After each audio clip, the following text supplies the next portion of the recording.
is invading your airwaves. Be on the lookout. Geeks and Gamers.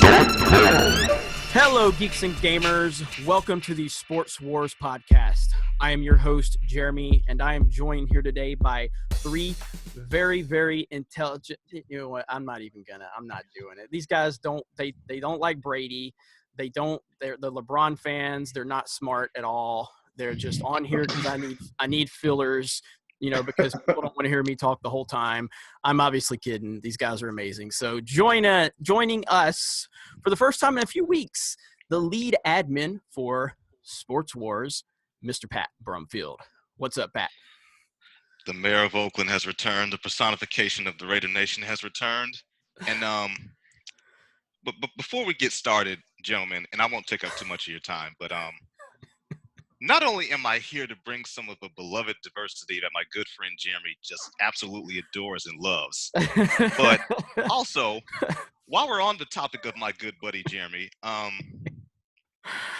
over the last few weeks, I can't help but notice that you've been just a tad bit extra snarky, just a tad bit extra, just a little, throwing the jabs at, my buddies, the Morgan brothers, my brothers in arms, my fellow members of Death Row Records, throwing little jabs at, yes, sir. Our beloved Jay Cutler lover, Aaron, throwing jabs at Patrol God, Jimmy, speaking of who is and isn't relevant pertaining to their teams being in and out, even though the whole division's on the couch. And yet on several occasions, you've mentioned that you became a fan of my favorite team in the whole wide world, the New England Patriots, in the year of 2005. That's conveniently the same year that they won their third Super Bowl. to channel the infamous Stephen A., for you to have the nerve, the audacity, the unmitigated gall to talk all that smack. Boy, if you don't get your Death Star pants wearing, yoo-hoo drinking, curly hair hat. No, I'm just playing. I'd say if you weren't my buddy, but since you are, I'll keep it light. Just take it down a notch. These guys have been through a lot. Just take it down a bit.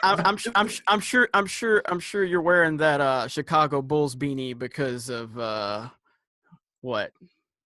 I'm wearing the Chicago Bulls beanie because it matched my ensemble that I was wearing earlier. Big fan of Doug Collins. Big fan of Doug Collins coaching back in the day. I wouldn't necessarily expect you to understand the ins and outs of fashion, seeing as how you wear Crocs, but that's okay. Man, we are off and running. All right, here's the deal, Pat. I don't give a fuck if you got a paying job or not. You got to be here every week, so deal with it. I don't care if you got a paying job. So I will be finding ways to get around it more often. Trust me. All right, and let's move on to the white folks on the show now, because the black man had to take all our time up. But, damn! Action. Anyway, what's going on, Morgan brothers, John and Roy? How you guys doing? Yo, what up, man? It's been a rough damn week, man. I hear you. Hey, it's been rough, but it's been fucking amazing roasting these Saints motherfuckers.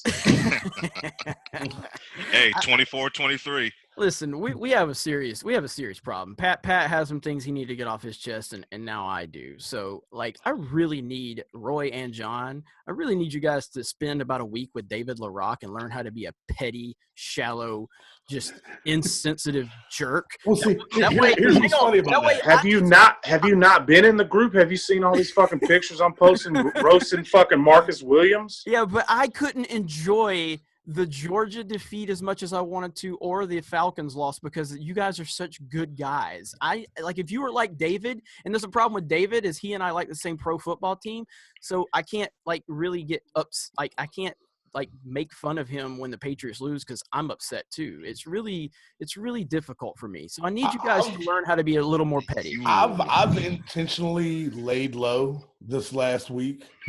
When I say laid low, I mean I'm still participating in all the conversations.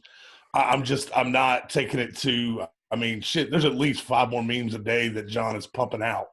with poor Marcus Williams. Like I'm starting to feel bad for the kid. And, Fuck all that noise. I mean, he's with the disco with the Twister meme today with him standing on the Twister. The best one was fucking Ricky from Boys in the Hood. Like, man, it is terrible. Like, I know, like it felt wrong to me to roast him because less than a week ago we lost on the last pass of the game, so I had to just take it because the wound is still fresh. I hear you, man. So I had to take a step back. It's been a crazy weekend, and I was actually telling Pat before you guys jumped on, like, honestly, the Falcons-Eagles game seems like an eternity ago because of the Vikings-Saints game. Like, it's crazy how much has happened this past week. It really did, because, I mean, it's hard to believe that game happened, like, less than 24 hours before that. Right. Yeah. So, and that's a good segue. So let's go ahead and move into some of our topics for the day. And the thing we're going to lead off with is the incredible game between the Minnesota Vikings and the New Orleans Saints. There's no need for me to recap the details. That was just an insane game. One of the great games of the year. One of the more memorable playoff moments in probably of all time. Poor Marcus Williams, great guy. He's dethroned Tyrese as the new meme. I mean, it's just unbelievable, the memes, but it was a heartbreaking defeat for the Saints. I like the Saints a lot because I like Drew Brees, but I will say after seeing how Sean Payton acted towards the Minnesota Vikings fans, I actually don't feel as bad for the Saints anymore. That guy's a real jerk. But Minnesota. Welcome to the planet that we already lived on. Yeah, I really. As a Falcons fan. And maybe I've been oblivious to it the whole time. I didn't realize how big of a jerk Sean Payton was until. Look up the. Well, I know now. I've seen it now because Saints game from earlier this year. Yeah, the choking motion he made towards Devontae Freeman. Yeah, this is. Yeah. Yeah, it's man. Once you open that wound, man, people are really going at him now. But what were your guys' thoughts on this game? Watching the Minnesota Vikings advance, who were you pulling for? And what were your thoughts after the game? Let's go to Roy Morgan. To me, NFL football is very different than college football, in that you get an SEC team in college football, everybody's kind of rooting for the SEC teams. And I noticed some fans that were like, well, if my team doesn't make it in NFC South, I want another NFC South. Fuck that. I wanted the Saints to lose. I wanted to get the shit kicked out of them. I enjoyed watching the Vikings open up that 17-0 lead. And then I stepped away thinking, okay, they've got it in hand. And next thing I know, they're only up like 20-17 or something like that. Yeah. And then the Saints score that go-ahead touchdown, and I'm just like, fuck. And it's going to happen again, and we're never going to – although I should have been happy, because if the Vikings blow that fucking lead, maybe we get a little more Vikings. Don't ever forget that the Vikings blew a 17-point lead to the Saints at home or some shit like that. So, I mean, I was rooting for the Vikings. I'm definitely rooting for Case Keenum, man. That's an incredible story. I love it. The dude has never been really given a chance until this year. And he was the backup for the backup when the year started. And, I mean, I rooted for him, and then I lost my damn mind when Stephon Diggs caught that pass. And I started looking for the Saints defenders just as much as he did, because I couldn't believe he was that wide open. I'm just still. There's so many great moments are happening every week, and it's just unbelievable. But this one was up there. So taking the roasting of Marcus Williams aside, how does that happen? Like, the Saints called a timeout before this play. The last thing you should say to your safeties is don't let anybody get behind you. Yeah, I mean, if you saw what Diggs, is that the guy's name that caught it? Yeah, Stephon Diggs. When he caught it, I mean, he could have very easily just fallen down, but just like he caught his balance barely and just ran it on in. But even the awareness there doing that, yeah. Yeah, and the thing that's getting overlooked is even if Williams would have made the tackle, I mean, there's still an opportunity there that Minnesota could have kicked the field goal to win it. So it wasn't like. he's getting 100% of the blame, and he should for the play. But at the same time, the catch was still made. And if you would have tackled him, he probably would have went out of bounds, and you would have been in a position to kick a field goal. I'm not. I don't feel like he deserves 100% of the blame. Yeah, I mean, it's easy to put it on him because he missed the tackle, but he's a rookie, and as the coach, the coaching staff should have. His defensive backs coach. Don't let anyone get behind you. Keep everything in front of you. It doesn't make a shit if he catches the ball. Tackle him, put him down. Do not let him kick the field goal. Yeah, kicking the field goal. Go ahead, Pat. That whole sequence of events, it really just begs the question. Looking at it from a macro standpoint rather than a micro, how much of a pass does Sean Payton get here, and not just him as the individual, but him as the one who's in charge of that coaching staff and everything that takes place? Because you guys mentioned the whole choke sign to Devontae Freeman. He was yelling at Tampa's coach during that one game, and then he does the whole, skull chant mocking the Vikings crowd before their season ends in doom. I don't personally believe in karma.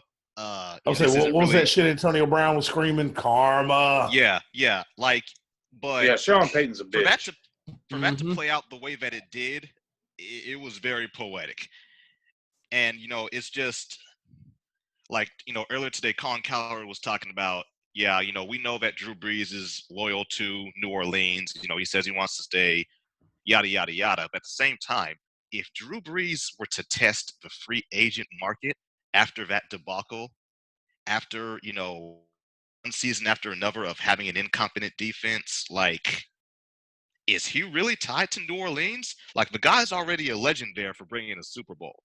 What does he owe him? I don't know that the city of New Orleans would really hate him for leaving. If he was like, look, man, I gave y'all. I mean, he's been with them 10 years. I gave y'all 10 plus years. I don't see it. I don't even see it being remotely possible. The same fan base that is telling this Marcus Williams kid to fucking kill himself and shit like that, though. Well, yeah, but Breeze is probably the most identifiable player to his city than any player, maybe in sports, especially at least the NFL for sure.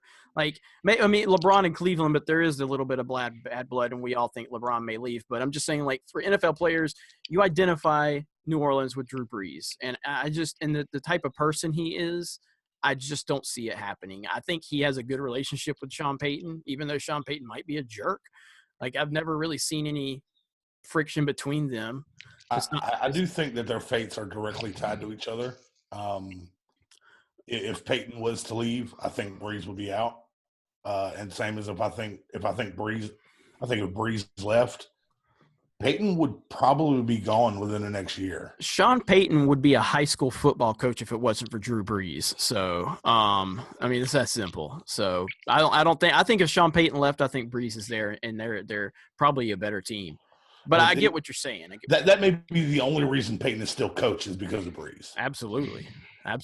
I mean, you look at I think it was somebody in Sports Wars posted something where basically Sean Payton hasn't made the playoffs for 3 years, and all of a sudden Mike Tomlin's on the hot seat after making the playoffs for the last. So our resident Steelers fan, and so I agree with that. But it was a crazy game. John, did you have anything you wanted to add on this game? I mean, as much as this dude's getting roasted, he completely owned up to his mistake. By you, by the way. Yeah. By you. Yeah. You're right. I accept that.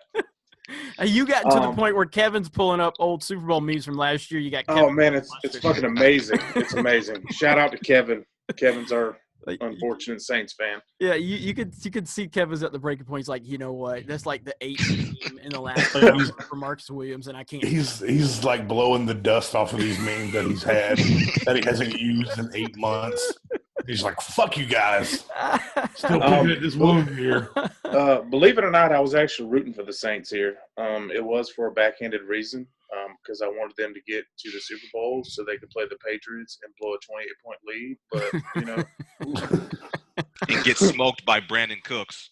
Yep, that would be fucking epic. But, they lost. It's still glorious that they lost.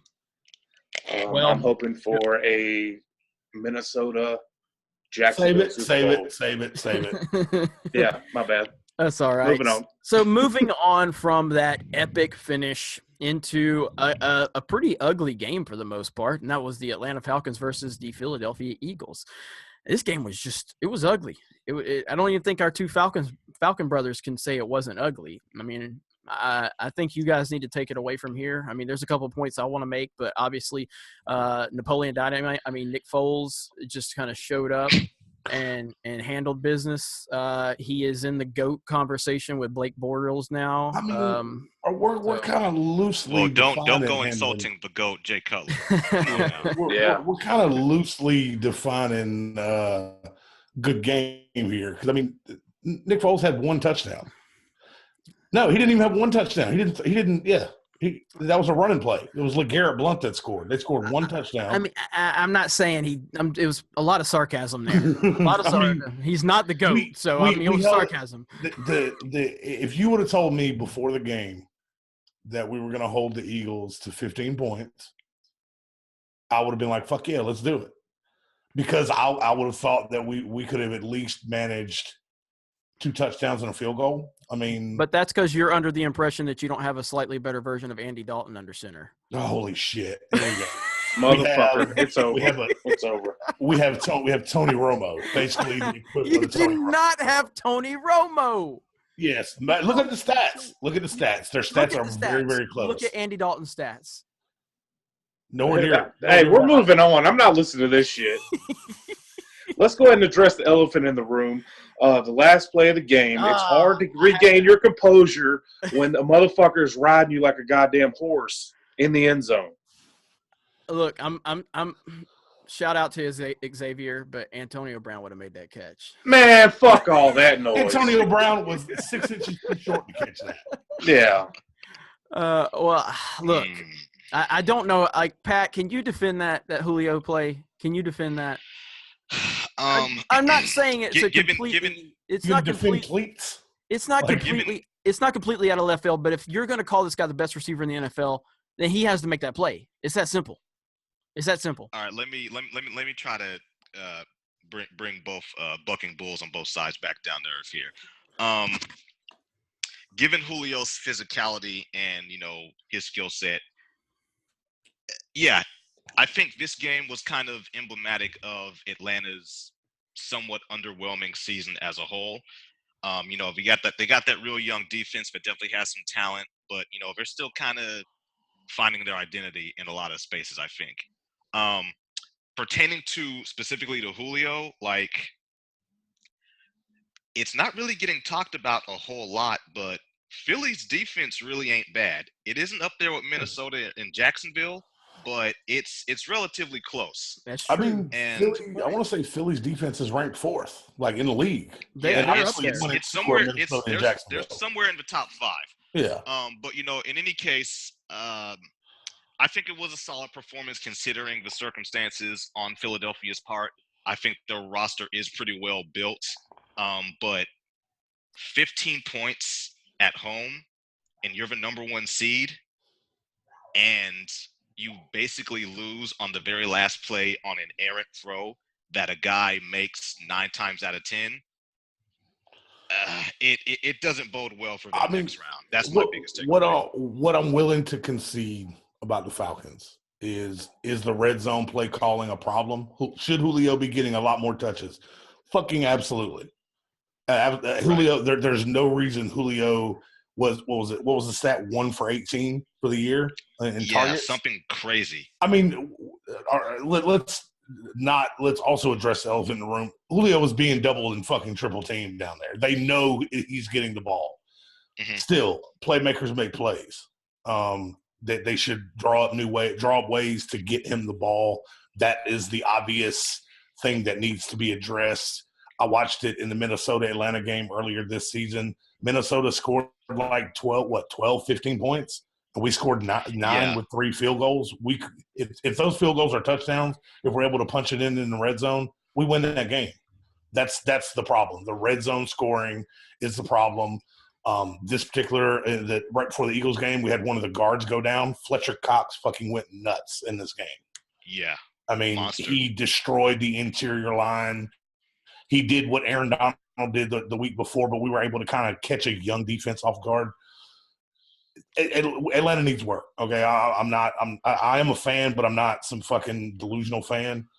The work needs to be done. The offense, I'm not quite ready to fire Sarkisian. I know I've joked around about that earlier this season.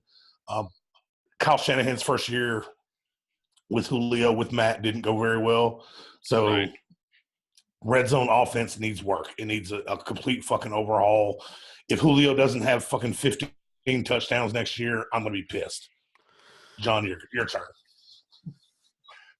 I mean, I agree with everything. I mean, obviously we need work. Julio was still better than AB, in my opinion. Look, I had to own that. I'm wrong. I was wrong. AB's better. He's just better. No. I mean, he just is.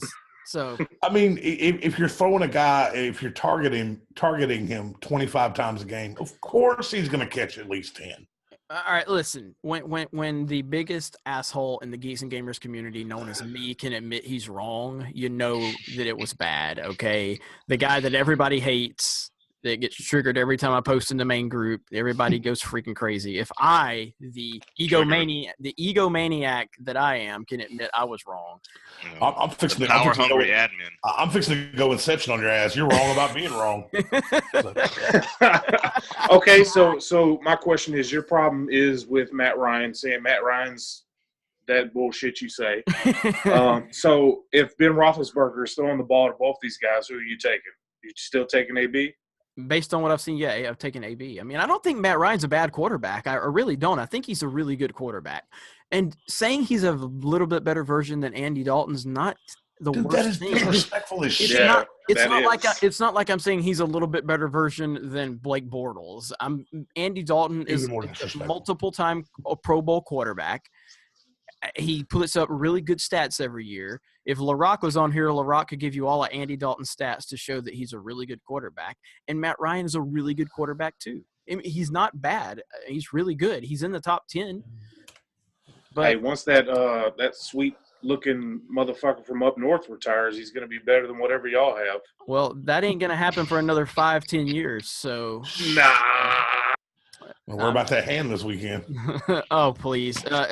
You know LaRock's already sent me all kind of info on that. So LaRock's probably sent you his fucking X-rays. he has. Probably hacked the New England fucking medical. Jeremy, computer. that doesn't really do much of us when we all know David is going to be in the dark room in the fetal position during that game. I heard that. Speaking of the New England Patriots, I don't think we're going to spend a lot of time on this Titans-Patriots game. It's exactly. Oh, I can't imagine why. Well, there's nothing to talk about. I mean, Tom Brady showed up. Tom Brady did what Tom Brady does. But your best buddy, the all-knowing, all-powerful Clay Travis said that it was rigged. Yeah, I mean, that's, Clay Travis sometimes goes off his rocker. He's a fan. He admits he's a fan of Tennessee. That's what happens when you're a fan. I mean, not – and just full disclosure, because I know some people are wondering, no, I am not upset or triggered by his various views. I just think the guy's kind of a punk. But with that being said, this bitch went from talking all kinds of shit about Alabama fans to watching Alabama get the dub, Morgans Don't Kill Me. And then he's just, bolstering up and pumping up and gassing up Tennessee as if they're going to go to New England and do something. And then he starts bitching about the rest. Oh, the fix is in. Shut your bitch ass up. See, look, you realize who Clay Travis's idol is, right? It's Who's his idol? Howard Stern. Like he took everything Howard Stern did from that side of the aisle, and he's brought it to sports. All he wants is attention, and he's great at getting it. And he's created his own brand and everything. And so, yeah, but sometimes he talks out of his, ass, just like all of us do. So, but yeah, I mean, New England, Tennessee, props to Tennessee for making it to the second round. They probably made the right decision by firing Malarkey. It's going to be interesting to see who they. Oh yeah. It's going to be interesting to see who they look at. I think they realized that KC win was more about KC's shortcomings than anything that they did. Yeah, absolutely. And I just don't get me wrong. I do think the right coach in Tennessee could be dangerous. They get an offensive-minded coach from the 21st century. Chip Kelly. Oh God, Chip no. Kelly's shitty. He's going to I'm UCLA. joking. I'm joking. So my question about the Tennessee game: if that game is somewhat competitive and close at all, does Malarkey keep his job? Probably not. Probably. I think so. I don't. I don't. I think the writing was on the wall well into the well before the playoffs even started. The fact that they basically backed in. I mean, if Baltimore doesn't have a couple shit weeks there at the end of the season, then Tennessee's not even in. I mean, Tennessee should have been first round cannon fodder for Kansas City. I mean, and I do think the writing's been on the wall for Malarkey since the beginning of the year. When they started out kind of slow, and I mean the offense is just terrible.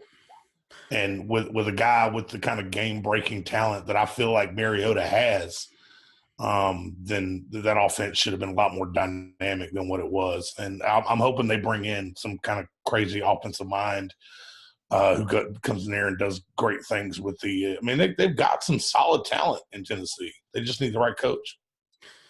It's true. It'll be interesting to see. I think we're going to get to that question when we get into the Q&A from the group. So I will we'll slow down on the Tennessee speculation for now. And we'll move on to the other extremely exciting game from the weekend, and that was the Pittsburgh Steelers versus the Jacksonville Jaguars. This game was crazy. Entertaining as hell. I did not really care who won. I kind of wanted Pittsburgh to win just because I wanted that rematch with New England, but I didn't really care. But it was a hellaciously entertaining game. Jacksonville came out and just smacked Pittsburgh right in the mouth. And if it wasn't for that crazy, I guess you almost call it a Hail Mary to end the first half. I don't know if Pittsburgh is even close, but it was a crazy, crazy game. Obviously, Jacksonville ended up moving on to the AFC Championship to face some small indie team from up north. So, guys, what is your takeaway from this game? There's a lot of fallout from this game. Todd Haley has already been relieved of his duties. There's a lot of talk about, does Mike Tomlin deserve any blame? Big Ben has been basically Big Ben by going on the radio and taking more jabs at his head coach. There's speculation Big Ben may retire, but now Big Ben's made comments like it sounds like now that Todd Haley's gone, now he's happy. So what were your takeaways from this game? Pat, you look like you're ready to go. Chomping at the bit. Oh boy. You guys have to excuse me for my little soapbox that I'm about to go on. Jeremy, I know you were rooting for Pittsburgh because New England always has Pittsburgh's number. Brady just owns them. Yep. But this time you're not going to get Pittsburgh. You're going to get Duval. You're going to get Jacksonville Jaguars from Duval County. This 42-point showing from Pittsburgh, it was commendable. They did ball out and they did, get their heads back in the game because in that first half, they came out flat and unprepared. But putting up 42 points on this Jacksonville defense was a complete anomaly and was a rare showing because we know these guys come to play. And it's not just a bunch of rookies and nebulous draft picks. Like, these guys have real, just supremely talented players. In my opinion, this is less a matter of the roster looking forward to New England, even though we know that was also a big element here, as it was an indictment of Mike Tomlin's strategy and decision-making. Now, he isn't a flat-out bad coach, but the immense talent that's on that roster and that, for the most part, he inherited, because you got to remember, that second Super Bowl against the Packers that they lost, and that was Antonio Brown's rookie year. So he inherited a really, really stellar team, and I think that amount of talent has kind of bailed him out of a lot of situations. And also, while we're at it, while we're talking about looking forward to New England and our good buddy Mike Mitchell, can we come clean about the fact that this Steelers defense does not represent the legacy of Steelers defenses of the past, of the Steel Curtain? Like, that secondary was getting shredded up all day. Great point. And Rob Gronkowski was nowhere to be seen. Yeah, So, Blake Bortles. Yeah. That's how I feel about it. And if you guys notice, I'm rubbing my hands and chomping at the bit. Birdman. There's another team in the AFC that wears black jerseys. That's gonna be looking to go ahead and take that spot as a powerhouse since this guy Pittsburgh is on their way down. Yeah, I'm real excited about that. And you are we too. were done with agendas. I am. I'm excited. All right. That was great, Pat, by the way. And there's a lot to chew on there. I'm gonna let Roy go. What you think, Roy? Man, I only caught bits and pieces of it and highlights because it seemed like every time I tuned into this game, fucking Pittsburgh would pull some fourth in a mile and a half out of their ass and score a touchdown on it. And I'm a very superstitious fellow. And so I decided if every time that I'm also the same guy that during the last drive of the Falcons game, I got up and put my fucking hoodie on, my Falcons hoodie, and like rubbing the fucking logo on the chest and shit as we marched down the field. It didn't work in the end, but in this case, it did. Every time that I would turn off the Jaguars Steelers game, the Jaguars would score or stop them on defense. So the last 5 minutes of this game, I was watching on fucking Bleacher Report as each play happened in the box score. It is absolutely laughable that this Pittsburgh defense gave up 45 points to Blake fucking Bortles. They gave up a combined. I don't know how many pick sixes that the Jags had in the first meeting, the one that they won 30-9. But Jacksonville outscored Pittsburgh 75. They scored 75 points against Pittsburgh this year. That is crazy. That is insane. And with Blake Bortles as the starting quarterback. But we also got to acknowledge that they do have Leonard Fournette as the running back. And I mean, he's a monster beast. And I said in the thread, I don't think TJ Yeldon's going to be an every down back or a starting back. He's a great third down back to come in. And I mean, you switch those two guys out, Fournette and Yeldon, back and forth. You don't need Bortles to do shit. Just stand back there and don't fumble the handoff. Well, that's what I'm saying. So, I mean, to say that, I mean, yes, it is a Blake Bortles-led offense, but when you have that running back duo, I mean, that's pretty impressive. I mean, Fournette is a monster. I do think it is less concerning that the Jacksonville defense gave up 42 points simply because you have – I mean, that Pittsburgh offense, if you took a poll in the group – you would have people saying that they have the number one running back. They have arguably the number one receiver.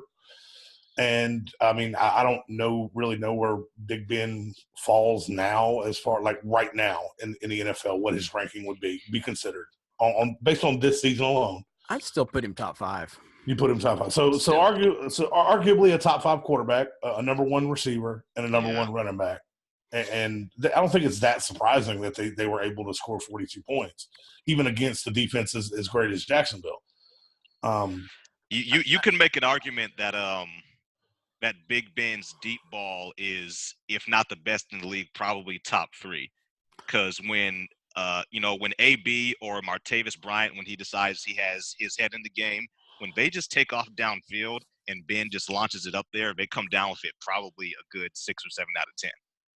Yeah, well, when I'm ranking quarterbacks, I mean, I have to take history into the equation because, I mean, if you're telling me, like, would you take Tom Brady or Aaron Rodgers for the next 5 years? I'm taking Aaron Rodgers because in all reality, I mean, I don't know if Brady's going to be, an elite quarterback in 2 years. I think it's possible, but I don't know that. I know Aaron Rodgers is probably going to be elite status in 5 years. So, but if you're asking me like right now, I'm always going to lean towards the guys who I've seen do it and I trust. And Big Ben is among those guys that I've seen do it and I trust him.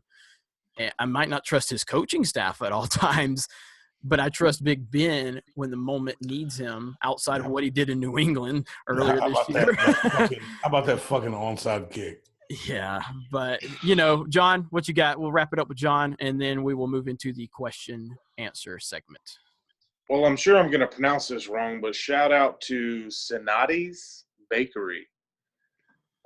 They said they are a Jacksonville-based bakery shop that sent Ben Roethlisberger 7 freshly baked turnovers in exchange for the 7 turnovers that he gave the Jacksonville team. That is LaRock Petty shit right there, and I love it. Wow. It was fucking amazing. That is good. That is good. Yeah. Now, is that 7 turnovers in this last game or 7 total? all year. All year. Okay. Yeah, for both games. For the Jaguars. Yeah. He had what, 5? Damn. Four in the I know first he game? had 5. He had 5 interceptions in the first game. Okay, so then did he have 2 Sunday or Saturday, whenever that game was? Yeah. I can't even remember. But Maybe anyway. maybe he can take the turnovers to Gillette Stadium and heat them up in the microwaves of the Jacksonville locker room. Oh man. Yeah, it literally says, we wanted to thank you for the amazing season so far, beating you this year not once but twice in the Berg. Whew. If I'm Damn. Jacksonville's about 5 hours away from me, so if I'm ever that way, I'm going to shop there. When did it seems like the city of Jacksonville is kind of taking on the swagger of that defense. I mean, Yeah. that's some like super petty shit. Yeah. You would think that Jacksonville was good for like 5 years when this is brand new for them, so they just kind of don't know how to act. Well, Jalen Ramsey better watch his mouth this Sunday, but we'll get into that a little bit later. Does New England have anybody that'll put him in a rear chokehold like AJ Green did? Gronk, we've already seen Gronk try to murder somebody on the field this year. That's true. So, but is Gronk really? Man. no. According to LaRock, Gronk didn't do anything. He slipped and accidentally. No, fuck all that noise. Man. LaRock knows 2 things. LaRock knows he's wrong. And second thing, somewhere in America, Michael Sam is watching Jalen Ramsey's mannerisms be embraced and celebrated. And he's salty as hell. I'm just saying. Well, we're going to move on to the question and answer segment from our Sports Wars group on Facebook.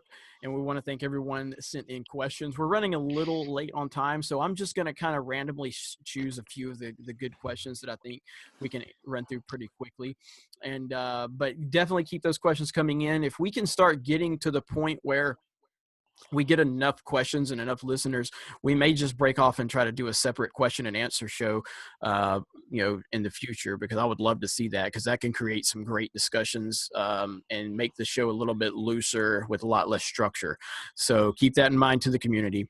But we're going to move on into these questions, and I like this one. This is a good one for the Morgans to jump on, and I definitely have a take on it. I know Pat will too. But Brandon Wallace Hicks asks, does Sark take the blame for Atlanta, or is Matty Ice making errant throws? So I'd really like to hear the Morgan brothers kind of jump into that first, and then Pat and I can follow. I'll jump on the bullet first, or the grenade or whatever. I think it's a little bit of both. Obviously, Matt Ryan, the play calling has nothing to do with how he's throwing the ball. You got to get it in there.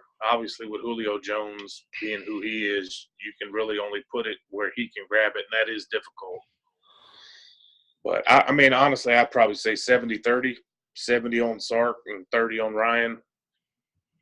I actually got to disagree.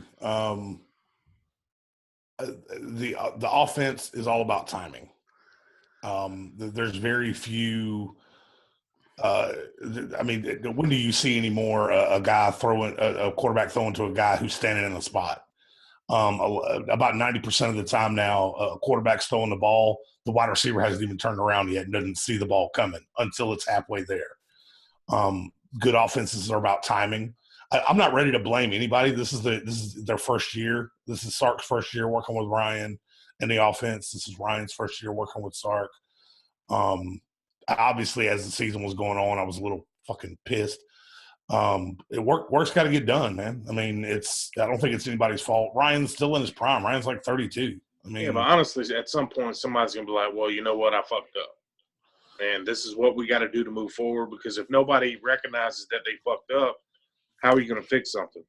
Well, it's repetition, man. Repetition through practice and getting it going. I understand they've been in a year, but you only get what in this case 18 game experiences or 18 game everything at game speed doing this, not counting the preseason because you're not really testing anything out in preseason. Hopefully it'll be better next year. If not, Sark's probably going to go back to fucking drinking. Maybe that's what he needs to do to get to be successful. I'm gonna slip it. I'm gonna go slip up to Atlanta for the first game next year and leave a 6-pack of Coronas in his goddamn locker. And I got something to jump to piggyback on after Pat answers. I actually have a slightly different take that you guys may or may not find interesting. Steve Sarkisian is the easy scapegoat here, but another individual that I think definitely has to have some culpability is whoever Atlanta's O-line coach is. Because there were a lot of instances where I was watching this Falcons offense operate this year where it looked like Matt Ryan was a lot less comfortable even within the pocket than he was last year at really any point. So, if the O-line regressed, now I was talking about the Raiders a little bit earlier, that was a big issue for us in our disappointing year, the fact that Todd Downing changed our blocking scheme, and any type of even remote pressure, Derek Carr, who was coming back from injury, started to get all jittery. And I feel like to a much, much less pronounced extent, I noticed the same thing in Atlanta. So for me, it's the offensive coaching staff in general needs to have kind of a soul-searching moment and, really hunker down and figure out what the issues are. Well, here's what's crazy about it, kind of going with your point here, is I agree. It did seem like Matt Ryan looked a lot less comfortable behind that line. The line last year was the only line in all of football that all 5 linemen started all 16 games. Right. Which is crazy. But Matt Ryan was sacked 37 times last year. This year, he was only sacked 24 times. And, I mean, that's – the line statistically was better, but for some reason, like you said, he didn't look comfortable. And I don't know if maybe that was the new blocking schemes that's and the timing routes that Sark brought in that kind of threw him off a little bit. Right. But, I mean, he got hit a lot less, although it did seem he got hit a lot more in the fucking playoffs this year. He got hit a lot less, but I agree that it probably had to do more with the timing and everything. Yeah. Well, it's going to be interesting to see what changes, if any, Atlanta does in the offseason. But let's move on to – and Brandon actually has a couple good questions, but like I said, we don't have a whole lot of time. So I'm going to move on. Xavier Patterson, our resident Steelers fanatic, asks, who should the Titans' next coach be, and will Mariota benefit from a coaching change? Pat. I actually think the Rams offensive coordinator, Matt, I think this is pronounced LaFleur. I think that gentleman would be an excellent choice for Tennessee. I think we all were caught completely off guard by the Rams' turnaround offensively this season. A lot of that had to do, of course, with Sean McVay, but, Mr. LaFleur, he definitely deserves a lot of credit for getting creative and playing to the strengths of, what they could do with a revamped roster, kind of giving the young quarterback a legitimate chance. And the thing is, Marcus Mariota's upside and overall skill set, he's way more athletic than Jared Goff. He's bigger than Jared Goff. I think he has a better deep ball than Jared Goff. So if he can take some of those similar schemes and concepts to Tennessee, and they can really, utilize the existing talent on top of whatever they bring in for free agency or a draft, I think that would be a really solid choice. That's an interesting take.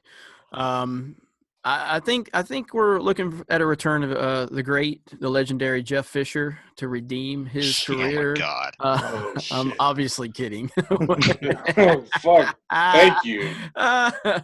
No, that's not going to happen. But I don't really, there's like I said, the name that comes to mind is Chip Kelly. Obviously, that's not. He's not on the table. I just would like to see what he could do with Mariota in the NFL. I've got a name that I think will shock the world. Okay. And it works. It works in Tennessee's favor twofold. And hear me out. Josh McDaniel. He's the OC for New England. He's going to Indy. Obviously nothing's been officially signed yet. Well, that's And true. obviously, if Tennessee is able to kind of go in there and snake Indy, that works in their favor because they fucked Indy over. The Indy's in the same division as them. And two, who was the quarterback that Josh McDaniels drafted when he was a head coach in Denver? Tim Tebow. Oh my God! Just that's our T-Bell. I wasn't going to announce it, but that's the T-Bell. So every time Tebow's name is mentioned on this podcast, and you're going to hear that. Wouldn't it be kind of interesting to see that Josh McDaniel had some plans to run an offense with Tim Tebow? And don't we think the same maybe sort of offense could work well with Mariota? Why are you pulling at my heartstrings right now? Why are I'm just saying it works out. It worked. Why? And it also motherfuckers need to get a room. It goes back to what I said earlier in that Tennessee needs a coach that can the 21st century. Something tells me that McDaniels would have ideas on how to use a mobile quarterback with a groundbreaking offense. You snake Indy. I like it. I like it. I like it. I like it because I see Tim Tebow coming back, and I see it. Hang on, I see it happening. But I think Roy just said that just to mess with me a little bit. So it's not fair. It's not fair. Full disclosure, since I'm a bandwagon fan, yet I'm pulling for a guy who's sitting on the sidelines on a minor league team to be on an NFL team. You know. Oh, boo-hoo, 5 Super Bowls. Oh, and I want to clarify that. Miss me with that shit. Before we move on, I would like to just say, now, I did just become a Tom Brady fan in 2005. We have history from all the way back in college when he beat my Alabama Crimson Tide in the Orange Bowl. When you hated that pretty boy from California. His guts. I couldn't who was gonna stand suck. him. I never said he would suck, but I was pulling for his failure.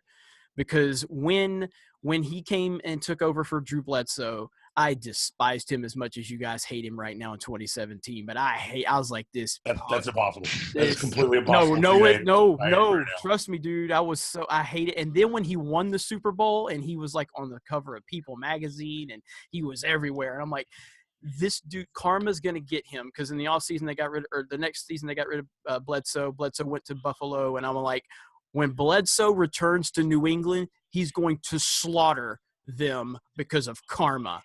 And, of course, New England destroyed him. Brady turned into a legend. And every year I was just like – finally, at 2005, I was a big Donovan McNabb fan. I was pulling for the Eagles that year. Donovan McNabb totally choked away everything in that Super Bowl. T.O. called him out. It was so bad.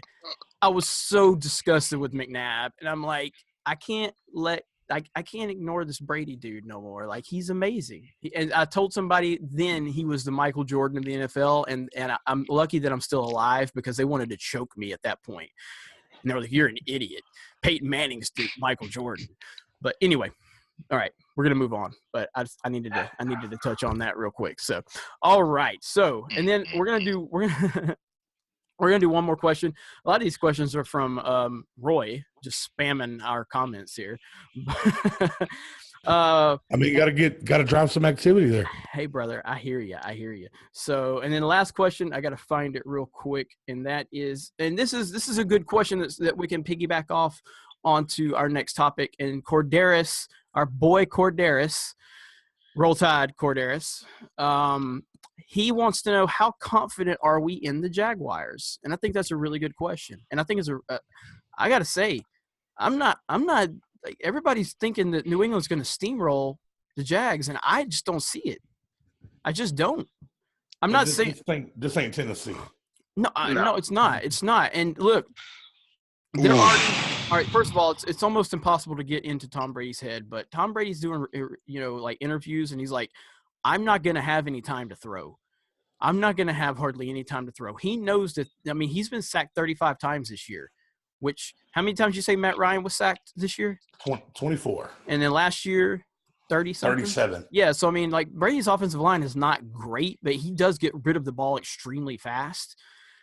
I'm just telling you, man, it's going to be a cold game. It's going to be a cold game. Fournette is a monster. We've seen in the past. I don't want to say the way to rattle Brady, but the way to kind of disrupt Brady is to hit him. It happened. It happened in the two Super Bowls against the Giants. Happened against Denver a couple It happened years against ago. Denver. It happened against Baltimore that year they won the Super Bowl. Hit him. Hit him. That is the way to get to him. That's why I think of all the teams that were in the AFC playoffs, Jacksonville is the one that they did not want to face. Well, and I apologize to our buddy David, our statistician, Mr. LaRock. He is at Walt Disney World right now with his family. I'm very jealous of him. I wish I was there. And he has all the stats. He sent me a manifest of just all kind of statistics for why New England's going to win this game. And I'm not pulling. You're on vacation, dude. Come on. No, LaRock's mind never stops thinking about the New England Patriots. He thinks more about Patriots football than Belichick and Brady combined. Okay, that's how bad it is. We got to get like a therapy podcast started. But no, I do. I have a lot of, and basically we're going to go ahead and use this to transition into this weekend's upcoming picks, and we're going to go ahead and get into the Jaguars and the Patriots game. And how do we feel about that? Honest to goodness, what are your feelings on this game? Do you think New England goes in there and just handles business easily, or do you think Jacksonville has a chance to make this interesting? Pat, you're squirming. You look like you want to, I don't know. You look disgusted at the answer that you want to give. It's almost like I don't want to say it kind of look. Okay, here's my hodgepodge of various thoughts that you can probably see illustrated on my face and my body language. The entire world, of course, is picking New England, and they have good reason to feel confident in that pick. It's at home. Brady is healthy for the most part. They're not really missing any major pieces. All the ingredients are there for them to just, steamroll. However, there's a few elephants in the room pertaining to this Jacksonville team. Number one, 2 lockdown corners. So, all of just their ability to disrupt the things that New England normally does with ease is there. Number 2, Deion Lewis has been killing it. And, he's a small, shifty, very elusive running back. But Jacksonville's linebackers, Telvin Smith in particular, they're a little bit undersized, but they make up for that lack of size and speed. So in the middle, they can get to running backs quickly, which means that they can contain the run game. And 3, this is a 2-parter. 1, most of the country don't know who Calais Campbell is, and they're about to learn because that man is an absolute monster up front. And 2, this is something that nobody's talking about. Notice how when Tom Coughlin left the New York Giants, they became one of the most immature teams in the league within 2 years. And now he's behind the scenes at Jacksonville, and Jacksonville is one of the most disciplined teams in the league. The same Tom Coughlin who, let's give it to him, beat Brady and Belichick in the Super Bowl twice. The Coughlin curse. This isn't going to be a cakewalk for New England. I still think they find a way to win it, but it's going to be close. And for, my handful of friends who are Patriot fans, you're going to be stressed out. I'm expecting it. I expect an ugly game. I expect a Brady to be under pressure all night long. I expect him to be throwing some really badly timed passes because he's going to be trying so hard to get rid of that ball even quicker than he already does. And I think Fournette and Yeldon are a great 1-2 punch. And Bortles has mobility. I mean, he's not Aaron Rodgers or anything like that, but he has mobility. Yeah, he has mobility, and I think this is going to be a close game. But I do think New England takes it. But it's not going to be an easy win like a lot of people are. I think Jacksonville's like a 9.5-point dog. Like that's and I get it. Honestly, the spread is probably worse by now. Yeah, I would gladly take Jacksonville with 9 points. Yeah. So I mean, what do you guys think, Morgans? What are you guys thinking on this game? I do agree with Pat. I think this game is going to be uncomfortably close for New England fans. I think this may very well be Jalen Ramsey's official coming out party, welcome to the world. I mean, the hardcore football fans kind of know him now. We know the kid's a fucking star. I think this could be it. He's going to do a lot of talking. I'm interested in who Hey, he let me gets say to throw this. punches at. Let me say this, and I don't like even throwing this scenario out there, but in the crazy event that Jacksonville wins, Jalen Ramsey becomes the new Richard Sherman because he's going to be boisterous, he's going to be bombastic, he's going to be out there, and he ain't gonna stop. He ain't gonna stop talking. I see that because it's anchored by. It'd be the same thing as Seattle because it's going to be anchored by that defensive front that is just a monster. Yep. I think Brady. I think Brady's going to get hit a lot. Some of them, some of them are going to be a little borderline probably, but they're going to be trying to rattle him a little bit as much as you can rattle Brady, I guess. The big matchup to watch, and it's a stat that LaRock sent us earlier, is going to be the linebacker or the tight ends, New England tight ends and New England running backs catching passes out of the backfield. Anytime any team, let me see if I can pull up the exact stats so LaRock doesn't short circuit that we missed it. Don't get him too fired up. We're gonna have to deal with him letting off a lot of steam next week. So let's. So the exact stat that LaRock brought up was when Jacksonville's defense faces 3 or more wide receiver sets, the offense has a 39% success rate with a 5-yard average per attempt, and the quarterback has a 59 rate. Does he get this shit from? The website he's quoting here is sharpfootballanalysis.com. I didn't hear about it until you sent it earlier. Now, God damn. When the Jacksonville defense is playing against an offense that is running 2 wide receivers or less, which, as we know, is New England's specialty. They run a lot of dual tight ends, 1-2 wide receivers.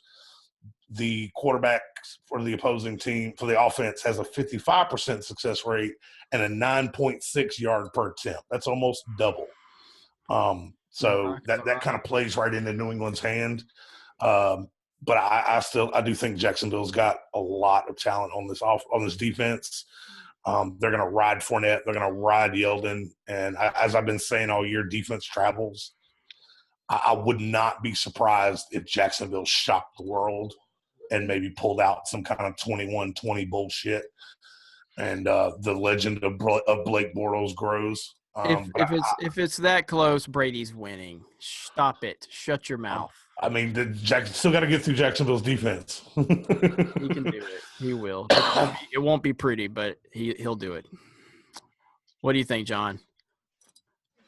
Obviously, I mean, I don't want to root for the Pats, but then again, that story we've been hearing about with the fake news and all that, I kind of want the Pats to win the shit so everybody can just get the fuck on and blow it up.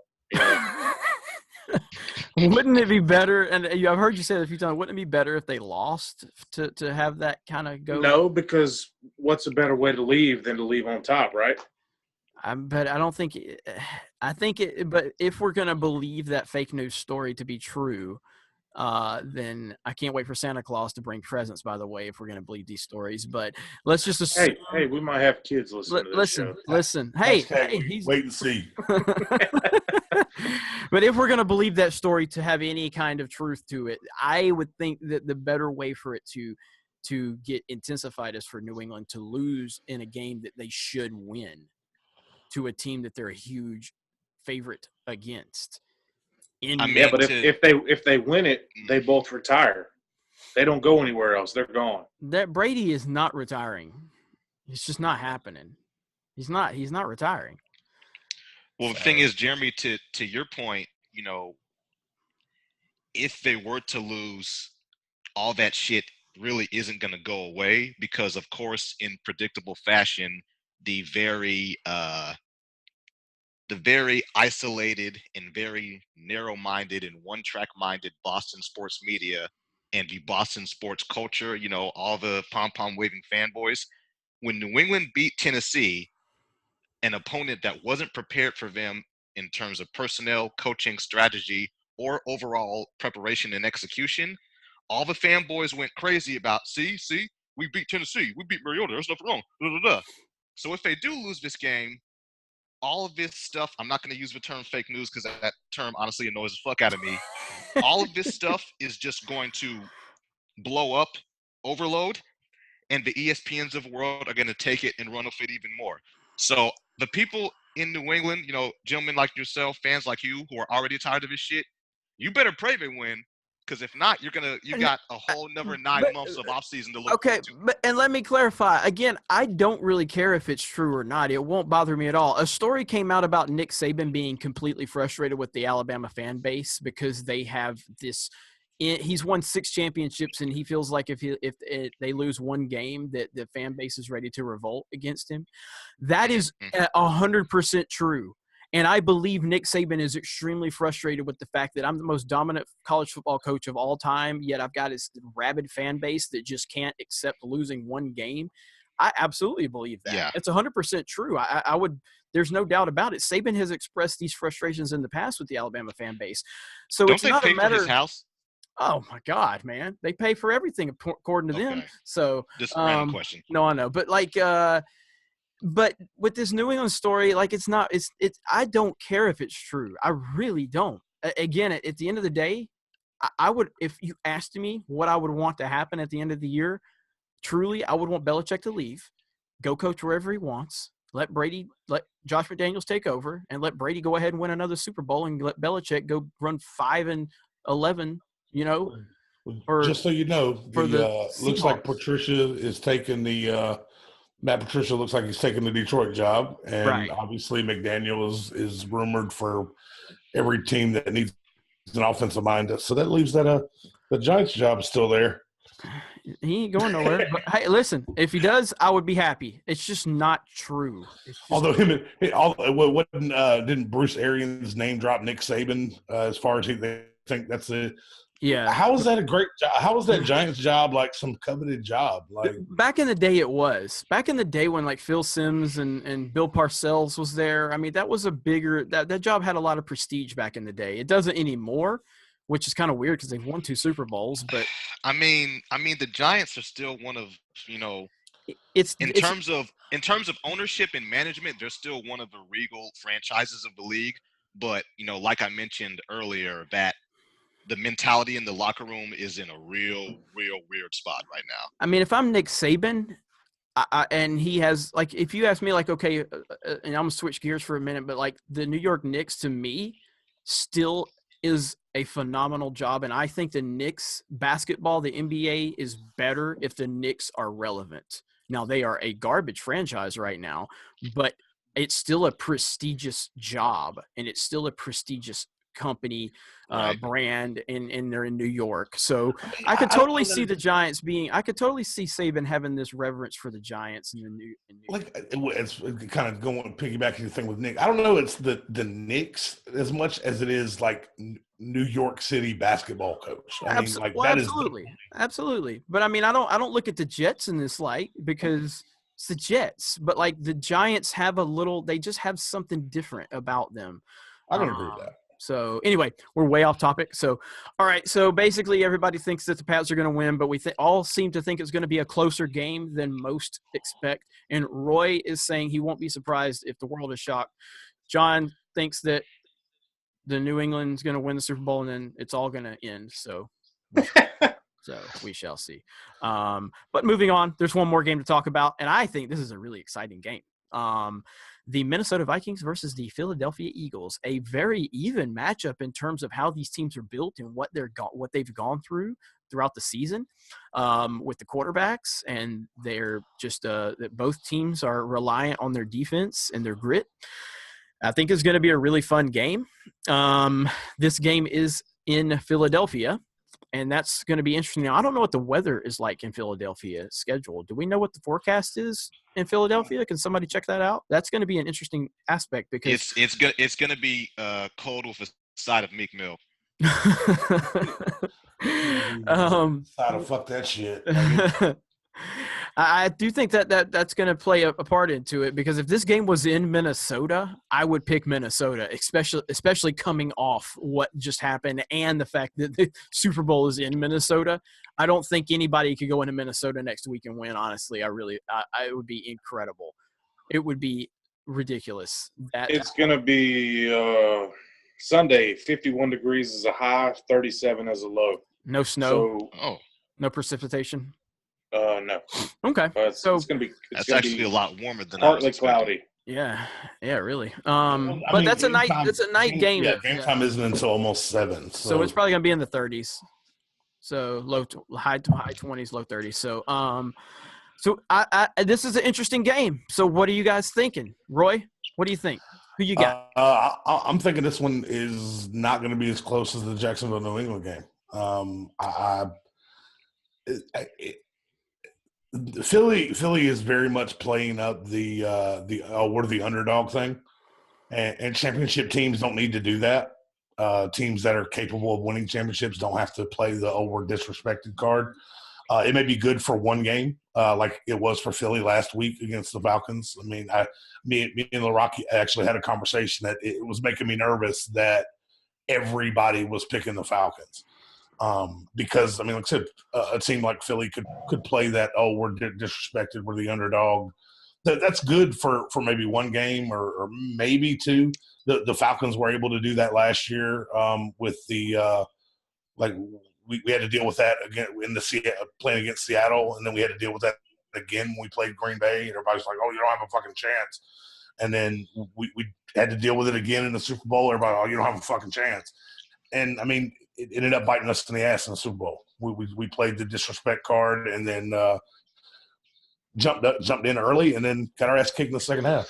I mean, and I think that's what's going to happen to Philly. Philly's been playing. We're getting disrespected, and Minnesota's defense is going to come out and actually disrespect them and beat the shit out of Nick Foles. And I mean, we saw what the Vikings kind of did against Drew Brees, and Drew Brees is absolutely better than Nick Foles. The Saints offense is absolutely better than everything that Philly has. You need to slow down with that talk. Drew Brees is not that much better than Nick Foles. Nick Foles is a beast, sir. Okay, a beast. Okay, I'm kidding. Nick Foles is a former Pro Bowl quarterback. I'm just going to say that for Kevin. Nick Foles is a fucking former Pro Bowl quarterback. 28 touchdowns, 2 interceptions in the season. That's great. He held the record for most touchdowns like the touchdown to interception ratio in a season until fucking last year. Some pretty boy California fucker who likes wearing Uggs and shit up in New England broke the record last year. Right. I mean, and that's the thing. And Brady only broke the record because they cheat and they probably had the other team's playbook. Nick Foles did it without cheating. Okay. Exactly. So, I mean, and Belichick is out causing 3-car accidents with Leonard Fournette and shit. The funniest meme I seen, though, is a picture of Bill Belichick. He was like, when you realize you stole the wrong team's playbook when fucking Jacksonville won that game. I saw that one. Minnesota, man, Minnesota's going to win this. I don't think they're going to win it big just because that's not Minnesota's style. That they're not going to I think maybe – I mean, Atlanta's defense is solid. They're coming around, and Philly only managed to score 15 points on us. So if they were able to score 1 touchdown and 3 field goals, what are they going to do against this team? Philly's probably going to score less than 10 points. It wouldn't surprise me if Minnesota wins 17-9 or something like that. And just an ugly defensive battle. The cold weather favors the defenses, and I got Minnesota. Interesting. John, what you got? Minnesota is going to be the first team in NFL history to play a home Super Bowl. Interesting. Okay, that's going to be, man, if that happens, that's going to be crazy. I mean, that's going to be crazy. So we'll see. Pat, what you think? Okay, and I've been looking forward to this, to get into the nitty-gritty of the matchups in this game. Nelson Aguilar and Torrey Smith, 2 pretty decent wideouts. Xavier Rhodes eats their lunch even on his worst day. Zach Ertz is a very solid tight end. Sendejo is a safety that a lot of people aren't familiar with, but remember how Eric Berry played Gronk in Game 1? Imagine something similar between Ernst and Sendejo. So basically, you're taking away your big tight end weapon, just canceling them out, locking them up. That monstrous, gigantic Minnesota front, not only can they create pressure, but they're also going to be able to stuff the run and just frustrate LeGarrette Blount, who I am a fan of, all day long. This Minnesota defense is too stacked, like top to bottom. They're able to go in and just consume Philly. And the other part that's not really being talked about is, okay, yeah, we know Case Keenum is solid. He, along with Nick Foles, escaped the oppression of the Jeff Fisher regime. But this Minnesota offense really ain't bad. I mean, we all saw what Diggs did, but even before that, just spectacular play. Stephon Diggs is pretty good, and Adam Thielen is pretty good, and Zach Rudolph is pretty good. Keenum is adding zeros to his contract with every game he wins. I mean, he's putting them in. He's putting this really, really smart Minnesota front office in a position of seriously, considering maybe doing something with him. But yeah, I actually think Minnesota is going to take this pretty handedly. Like I don't see it being that close. I think maybe within 7 points at the most. I'm having trouble with this game. I truly don't care. Part of me wants to see Minnesota come to Minnesota and be in the Super Bowl. I mean, I don't know though. I mean, both teams to me are they're evenly matched for the most part. I don't have belief in either quarterback. I think Philly has the better running game, but yeah, that's it.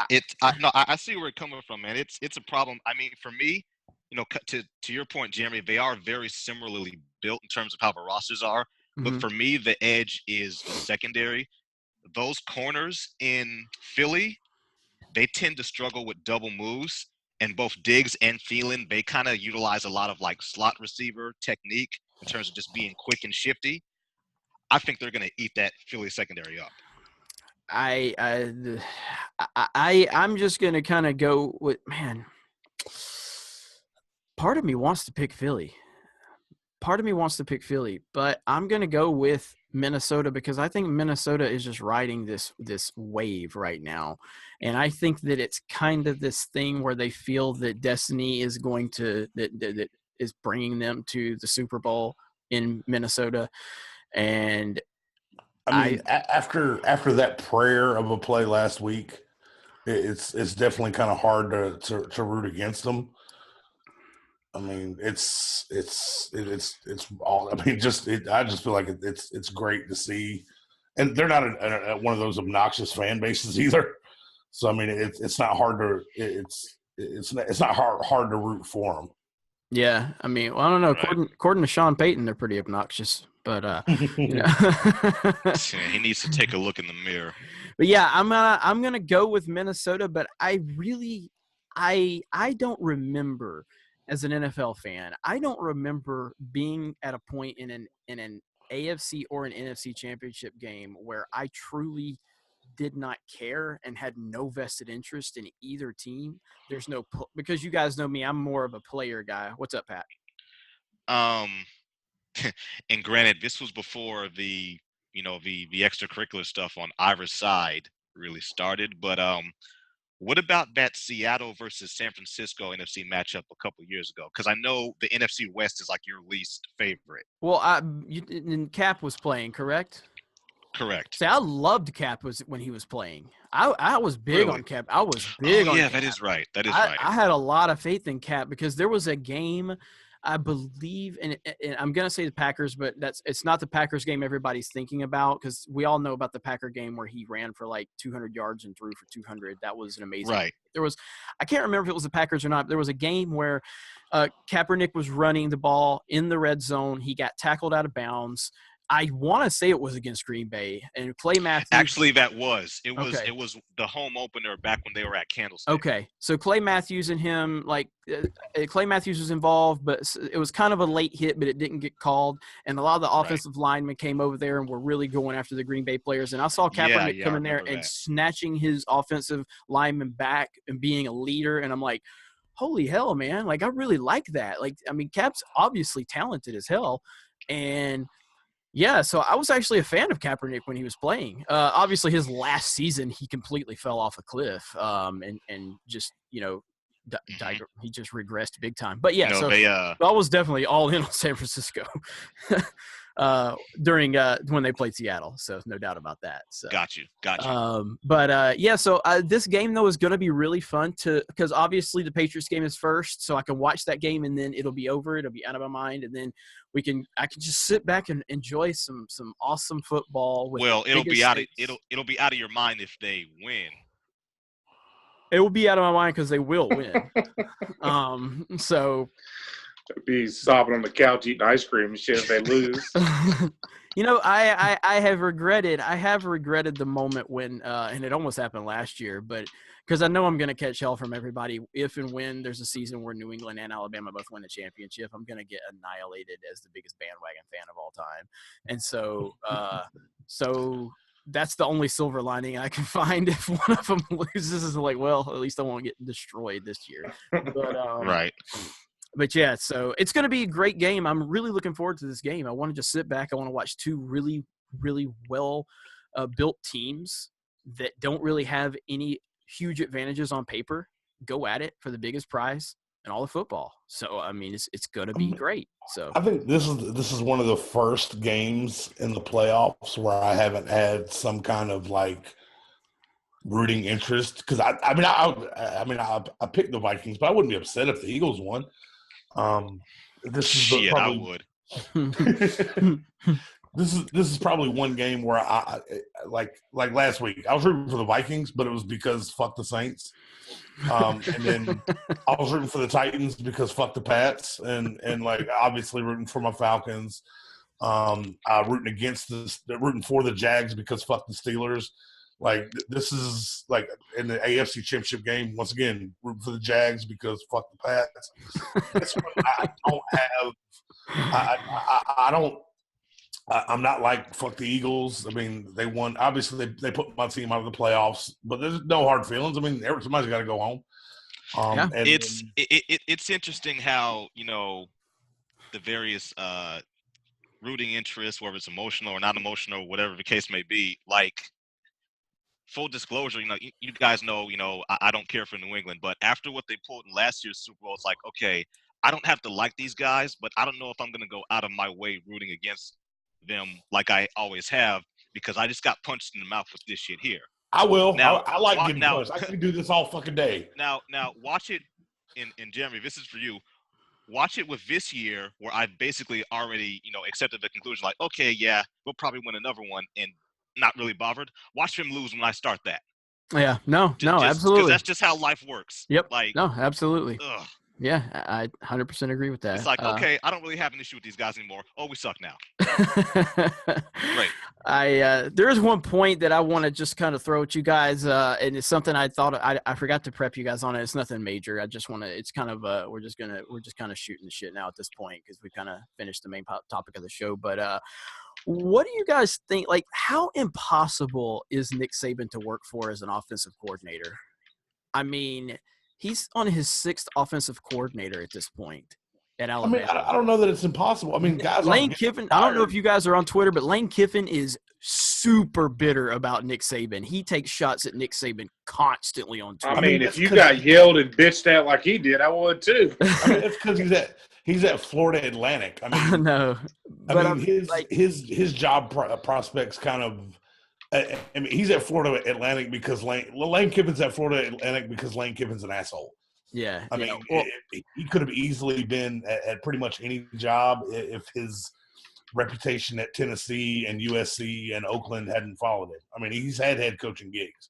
Yeah. Whereas all the other – that's why I'm kind of happy that we got Kirby Smart because Kirby was kind of the long-time, most trusted assistant. He wasn't a guy that was – I'm sure Kirby got offered other gigs. I mean, the rumor was – the rumor is Georgia fired Mark Richt because South Carolina was getting ready to hire Kirby Smart. That makes sense. And because we hired Kirby Smart, they hired Will Muschamp. Okay. So, I mean, as you guys know, as a bit of an outsider looking in, I guess the main basis of insight I could offer into that is, you're talking, kind of like with the whole New England story. Okay, I was gonna say we are still recording though. I was just saying the main show's over. So. Oh, for sure. Okay. But yeah, I mean, I think it all just pertains to the egos of successful men. And, you have an individual like Lane Kiffin or, any of these other gentlemen coming into a situation where, okay, you're the subordinate of this other figure who's bigger and more powerful and has, much more prowess surrounding him than you. So, yeah, that's apparent. But at the same time, in your mind, you're a successful individual. You've worked your way up. Who the fuck is this guy to come talk to you any kind of way? Yeah. I think a lot of the time, ego and bravado and machismo get in the way of achieving a greater goal. And, looking at the situation after the fact, like the whole like Lane Kiffin stuff, like even I, as not really someone who follows college closely, even I'm aware of how bitter he is towards Saban. Yeah. And, for Saban to go ahead and win another one this year, but to do it in the manner that he did, making that switch at halftime, like, it's eating him up inside. And the thing is he literally saved Lane Kiffin's career. Like Lane Kiffin was toxic when Saban hired him. I mean, isn't Lane Kiffin really the only one kind of shit talking him? I mean, everybody else. And I don't think it's more or less people are talking because nobody else is talking. But I'm just saying, if you look at it, like Sark lasted one game and then he was like, I got to get the hell out of here. This guy's, and then DeBall. Well, I mean, even DeBall Sark, is like one season, but I got to get away from this guy. He's relentless. But I mean, technically, Sark got a promotion. I mean, he didn't just like, oh, fuck this. I mean, he didn't go like, oh, I'm not even going to hang around. I'll go take a damn quarterback coach job at Idaho State. Yeah, but I guess in Sark's position, he was another guy who was pretty toxic that nobody was going to touch. Saban brought him in as an offensive, and that's exactly what Hugh Freeze is right now. So yeah, and I haven't even heard about that. I mean, I heard that Hugh Freeze was there at Alabama to interview. Have we heard what is he coming on to Alabama? I think the rumor is he's interviewing for the OC job. Yeah, I mean, that's the last I heard. I know Clay Cole, who's in our group, friend of mine. He's really Clay is plugged into Alabama football almost to the level like LaRock is plugged into Patriots. So that's scary. Yeah, and so Clay knows everything, and he commented the other day and said that it wasn't happening. I forgot to follow up with him. I mean, they may pull him in like they did with Sark. He wasn't the offensive coordinator. No, he was an offensive. What's the word? Offensive assistant or something like that. I can't remember. I can't think of the word, but like someone that they it's a title they create. Fucking offensive apprentice. something like that. And then when Kiffin took the job, Saban they just slid Sark right in. So okay, Saban made the decision to go ahead and get that showed the tension, but Saban got Kiffin gone before the national championship game. I think that was a mistake. I think we would have won the national championship if if Kiffin would have been calling that game. But the guys that have been the OCs in Alabama, for the most part, are leaving on good terms and getting quote unquote better jobs.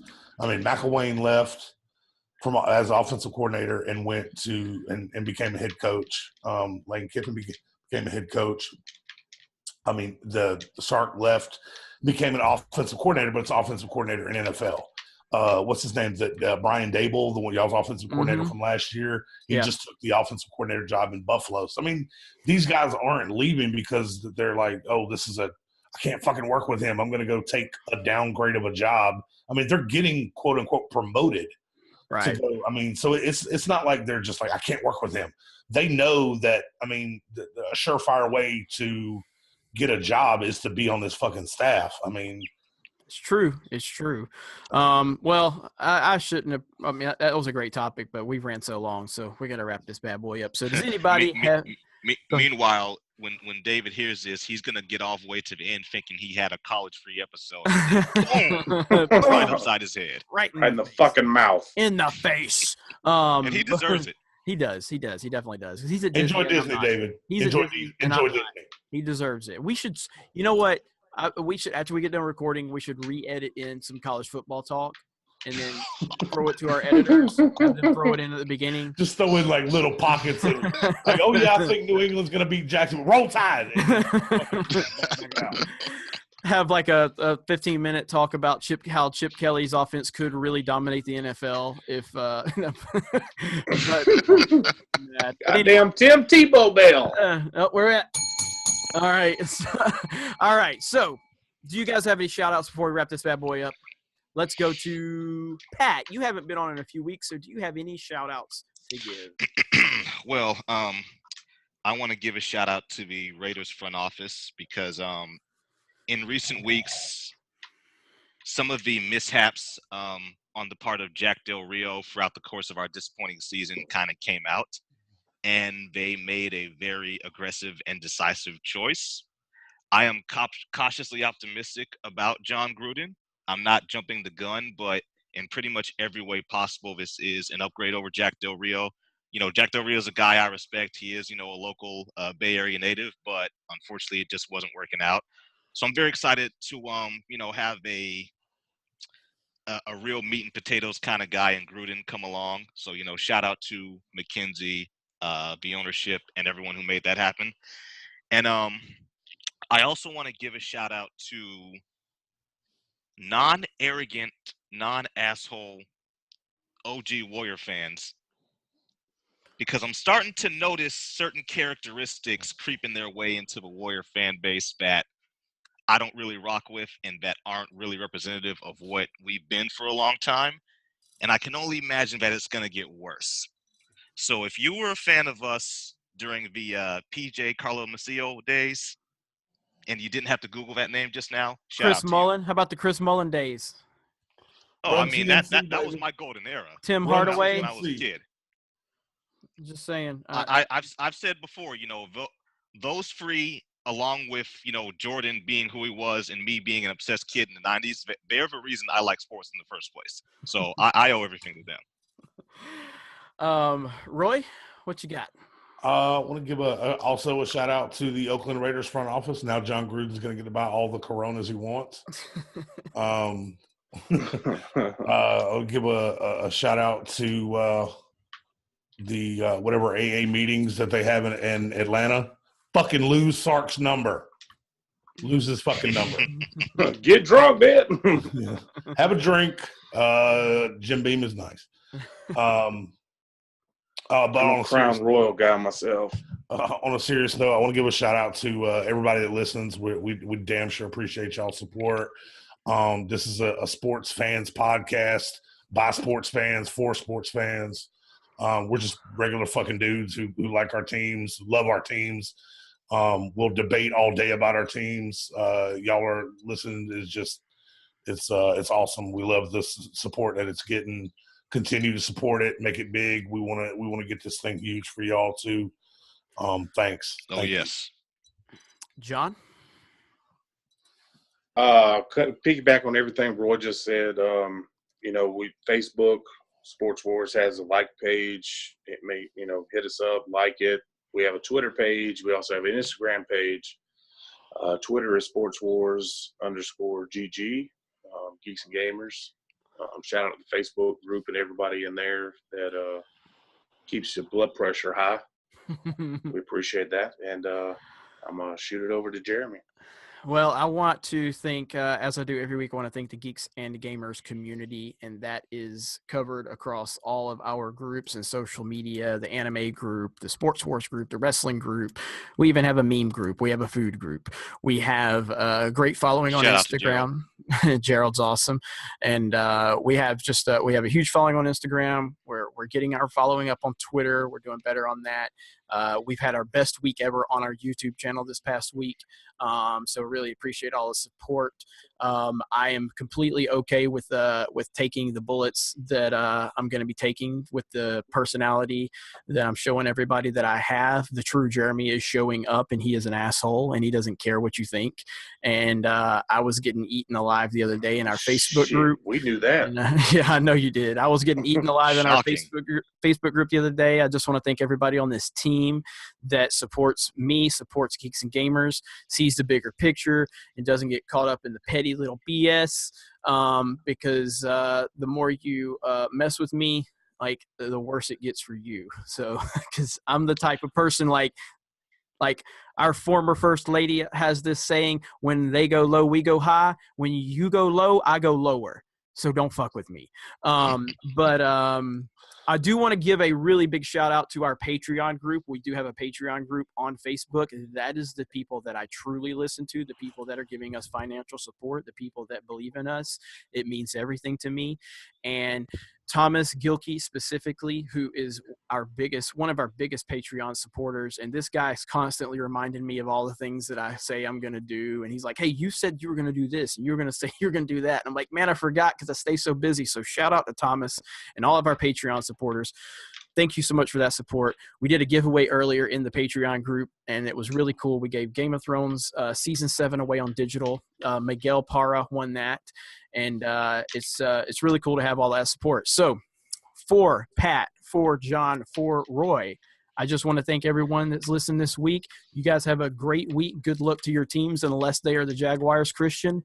And our OG Jaguars fan. Yes, right. Yeah, that's the right. only one that I'll acknowledge. But other than that, everyone have a great week. Have a great weekend. Stay warm. Stay safe. Talk to you later.